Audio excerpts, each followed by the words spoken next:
আসসালামু আলাইকুম। আজকে একটা ম্যাজিক টিউটোরিয়াল আপনাদের দেখাবো। দেখার পরে আপনারা বলবেন, "ওয়াও!" আমরা অনেক সময় আমাদের প্রোফাইলে স্টোরি আপলোড করি। সেই স্টোরি অনেকেই দেখে বলে, "কিরে ছ্যাঁকা খাইছিস কিনা?" কিংবা লাভ রিলেটেড হলে বলে যে, "নতুন কোনো প্রেমে পড়ছি কিনা?" এই সব বিভ্রান্তিকর পরিস্থিতি আপনি কিভাবে মোকাবেলা করবেন? হ্যাঁ, মোকাবেলা করতে পারবেন। এই মোকাবেলা করার জন্যই আজকের এই ভিডিও দেখতে হবে। চলুন কথা না বাড়িয়ে মূল ভিডিওতে চলে যাই। প্রথমত আপনি যে কোনো একটা ব্রাউজারে যাবেন। ব্রাউজারে গিয়ে সার্চ বারে ফেসবুক লিখে এন্টার চাপুন। তারপর আপনার ফেসবুক আইডিটা লগ ইন করে নেবেন।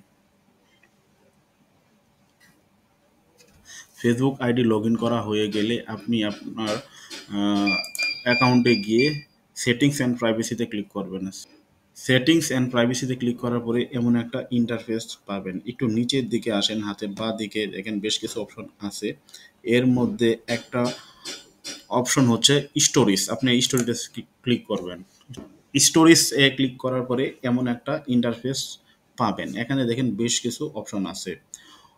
What is in your storage, এটা একটা আপনাকে ব্যাখ্যা দিছে আপনার স্টোরেজটা কি। তারপরে দ্বিতীয় নাম্বারটা হচ্ছে who can see your storage, আপনি কাকে আপনার স্টোরেজটা কিংবা মাই স্টোরিটা দেখাতে চাচ্ছেন। এখানে আমার ওখানে ফ্রেন্ড লেখা, মানে আমার যত ফ্রেন্ড আছে সবাই দেখবে। তখন আপনি এখানে ক্লিক করবেন। ক্লিক করার পর এখানে বেশ কিছু অপশন পাবেন। আপনি যদি আপনার স্টোরিটা পাবলিক করতে চান সেটা পাবলিকে ক্লিক করে দিবেন। আপনি যদি আপনার স্টোরিটা কিছু ফ্রেন্ডকে দেখাতে না চান তাহলে ফ্যান অ্যাকসেপ্ট এটাই ক্লিক করবেন। এটাই ক্লিক করার পরে আপনার ফ্রেন্ড লিস্টে সকল ফ্রেন্ড এখানে শো করবে। যাদের দেখাতে চাইবেন না, শুধু এই যে দেখেন মাইনাস চিহ্ন আছে, এখানে ক্লিক করে দিবেন।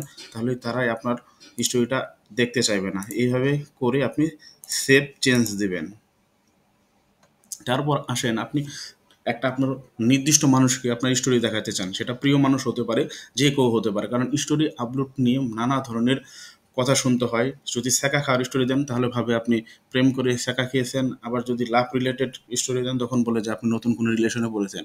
সেক্ষেত্রে আপনি যাকে অনলি ওয়ান পারসনকে দেখাতে চান কিংবা যাকে আপনি দেখাতে চান আপনার স্টোরিটা, সেক্ষেত্রে আপনি কাস্টমস এ ক্লিক করবেন। কাস্টমে ক্লিক করার পরে আপনার আইডির সকল ফ্রেন্ড চলে আসবে। আপনি আপনার ফ্রেন্ডটাকে সিলেক্ট করে নেবেন। এই যে দেখেন সাইডে টিক চিহ্ন আছে, সিলেক্ট করে দেবেন। এই যে এইভাবে সিলেক্ট করে দেবেন। সিলেক্ট করে দিয়ে সেভ চেঞ্জ দিয়ে দিবেন।